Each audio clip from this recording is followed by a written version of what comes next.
Asian paints उन्होंने, वो तो सबसे मतलब कंपनी ऐसी है कि सबसे पहले आके बताती है कि भाई हमारे मार्जिन पे दबाव है, सबसे पहले आके बताती है कि भाई हम प्राइस हाइक्स ले रहे हैं और पास ऑन कर रहे हैं दबाव, ये भी आके बताती है कि शायद मार्जिन यहां से बढ़ेंगे, हमने पूरी तरीके से प्राइस ऑन नहीं किए, हम थोड़ा रिटेन कर रहे हैं प्राइस हाइक्स। तो मतलब बहुत ट्रांसपेरेंट कंपनी है। आपकी क्या उम्मीद है आज मार्जिन को लेके एशियन पेंट्स में, इस वैल्यूएशन पे क्या व्यू बन रहा है?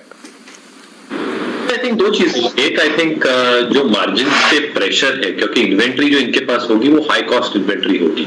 अभी जो दाम गिरे हैं क्रूड डेरिवेटिव्स और स्पेसिफिकली टाइटेनियम डाइऑक्साइड के, I think that is going to benefit all paint companies from Q3 onwards, क्योंकि जैसे नई नई इन्वेंट्री बनाएंगे, रिस्टॉक करेंगे, वो लोअर कॉस्ट पे होगी। इसलिए आई थिंक Q3 के बाद जो नतीजे आएंगे, एक बेनिफिट उनको मिलेगा लोअर इनपुट कॉस्ट का।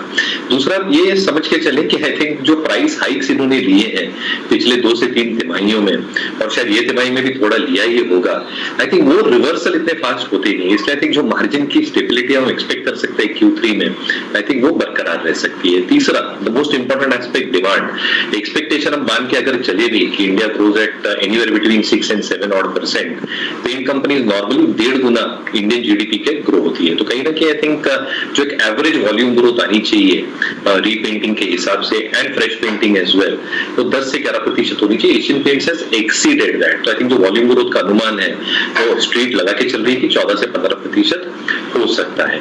Fourth and not the least, I think जो कंपटीशन आ रही है, आई थिंक इसको भी भूलना नहीं चाहिए, because Grasim is getting into that. जो उनके एग्जिस्टिंग डीलरशिप्स है at their white putty and cement players and their paint dealerships as well, ये बर्जर को तो एक्सीड कर लिया, but Asian Paints is far larger player. इसलिए हमें लगता है आई थिंक कंपटीशन अगर होगी भी, आई थिंक अनऑर्गेनाइज मार्केट बहुत हाई है। आई थिंक जो एक स्टेबल नंबर्स की हम उम्मीद रखते हैं, आई थिंक एशियन पेंट्स को डिलीवर करता है और कहीं ना कहीं आई थिंक लीडरशिप पोजीशन में बना रहता है। तो I think we like leaders within their individual spaces. Asian Paints even if numbers are a little bit on the lower side, जो मुझे लगता है एक्सपेक्टेड है मार्जिन फ्रंट पे एटलीस्ट, आई थिंक Q3 के बाद रीजनेबल अमाउंट ऑफ ग्रोथ वापस आनी चाहिए। तो यस, मोमेंटम इसमें शायद बरकरार रहे within the paint stocks. Paint stocks में एक बार कैनरा बैंक के बारे में आप बताएंगे, कैनरा बैंक के बारे में आप इसको ऑफ कोर्स ट्रैक भी करते होंगे, 1-2 बार पहले भी आप इसके बारे में जिक्र कर चुके हैं। Morning Deepti, absolutely I think जो नंबर्स आए हैं पिछले कई तिमाहियों से, आई थिंक एक पॉजिटिव ट्रेजेक्टरी में आए हैं। तो आई थिंक एसेट क्वालिटी में जो प्रेशर्स हम देख रहे हैं वो स्लोली एंड स्टेडीली रिसीड होते जा रहे हैं।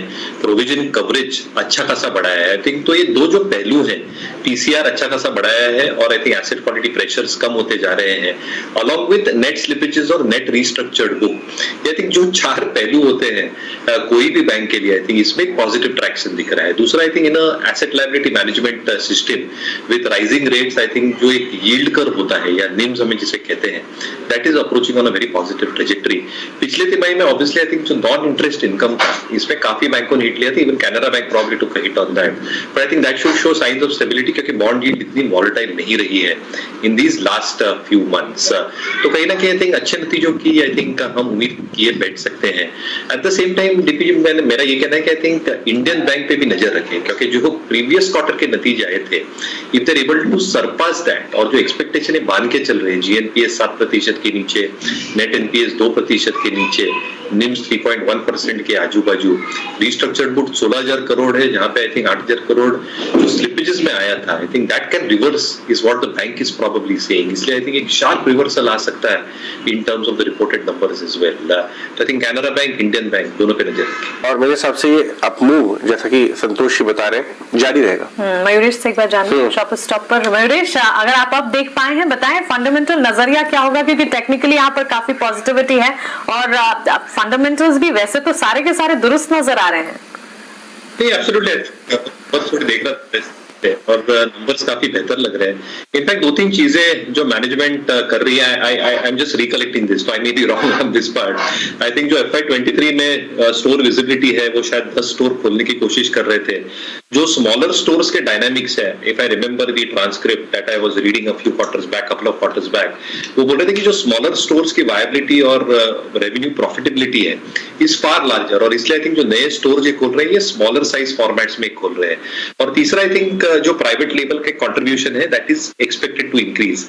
somewhere around 10-12% if I'm not mistaken. I might be wrong on these figures, but around 20-21% तक लेके जाने की इनकी इच्छा है. तो I think ये तीनों चीजें सपोर्ट कर सकती है, because this probably ensures कि जो EBITDA expansion है और bottom line growth है ये बरकरार रहेगी. तो मोमेंटम जारी रहेगा. मोमेंटम जारी रह सकता है. पॉजिटिव नंबर्स तिमाही आधार पर देखना ज्यादा सही होगा और नतीजे जो हैं काफी अच्छे हैं, जिसका एक इम्पैक्ट यहाँ पर नजर आ रहा है. लेकिन एक और स्टॉक है सिंजीन इंटरनेशनल. मैनेजमेंट की तरफ से काफी पॉजिटिव बयान. मयूरेश, इस स्टॉक पर भी आपकी राय हम जानना चाहेंगे. सिंजीन इंटरनेशनल के मैनेजमेंट का ये कहना है कि सारे के सारे सेगमेंट्स जो हैं जहां पर कारोबार कंपनी कर रही है वहां पर पॉजिटिव अच्छा प्रदर्शन देखने को मिला है. क्लाइंट्स के ऑर्डर रिन्यू करने से ग्रोथ को काफी हद तक सपोर्ट मिला. रेगुलेटरी ऑडिट के लिए तैयारी जो है वो ठीक से जारी है. पॉजिटिव कमेंट्स यहां पर आते हुए दिखे हैं. सिंजीन इंटरनेशनल पर फंडामेंटल्स आपको कैसे लग रहे हैं?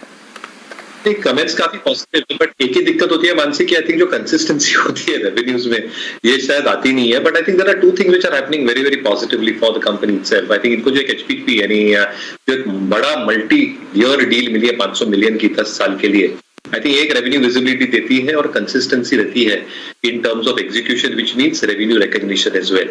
जितने साइंटिस्ट इनके बुक्स पे है, I think that is a very very important segment और a very very important parameter to monitor.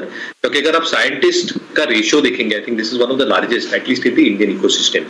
तीसरा, आई थिंक जो इनके प्लांट्स है और जो एफडीए कंसर्न्स है हैदराबाद के लिए, आई थिंक जो ये नया स्टोर बना रहे हैं, नया प्रोडक्ट्स बना रहे हैं और the existing plant which they are assuming अगले 6 से 9 महीने में शायद उसका कोई पॉजिटिव रिएक्शन देखने मिल सकता है. तो मुझे लगता है आई थिंक थोड़ी कंसिस्टेंसी चाहिए नंबर्स में. नंबर्स लाजवाब है, no two ways about it. तो आई थिंक पॉजिटिवली स्टॉक बिल्कुल खुलेगा या एक फॉलो थ्रू एक्शन देखने मिलेगा. बट कंसिस्टेंसी जब तक नहीं आती तब तक एक स्ट्रॉन्ग री-रेटिंग होने के चांसेस उतने कम होते हैं. और इसलिए I think on the O'Neill methodology थोड़ी इसकी ईपीएस रेटिंग जो हम मान के चलते हैं ये थोड़ी लोअर साइड पे है. तो मुझे लगता है एक और क्वार्टर अगर कंसिस्टेंट नंबर देते हैं तो पूरा का पूरा री-रेट हो जाएगा. कंपनी ऑफ कोर्स ठीक ही है, वो सही चल रहा है. आपको पिज्जा खाने को मिल ही रहा है, सब जगह डोमिनोज आपको दिख ही रहा होगा. क्या भाव भी ठीक है? 600 रुपए के रेट पे एंट्री कर जाए एक इन्वेस्टर, मैं ट्रेडर की बात नहीं बोल रहा, एक इन्वेस्टर को 600 रुपए में एंट्री कर लेनी चाहिए. और अगर करनी चाहिए तो कितना हिस्से की? 20%, 30%, 50% या फुल फ्लेज? मेरे लिए था. हाँ बिल्कुल आपके लिए है सर. जुबिलेंट फूड वर्क और किसी और से कैसे पूछ सकता हूँ? आपसे पूछूंगा मैं. तो पिज्जा आप सैटरडे आ जाइए सब लोग तो. ठीक है, लेकिन सैटरडे आने के लिए सर इस सैटरडे तो बख्श दीजिए, अगले सैटरडे कभी देखते हैं, मौका बनाते हैं. फिर ये पक्का रहा, फिर आप ऑन एयर बोल रहे हो सर, देख लो आप, पक्का फिक्स है ना ये? 100%. ठीक है संतोष जी, आप भी चल सकते हैं साथ में, कोई राइडर नहीं है.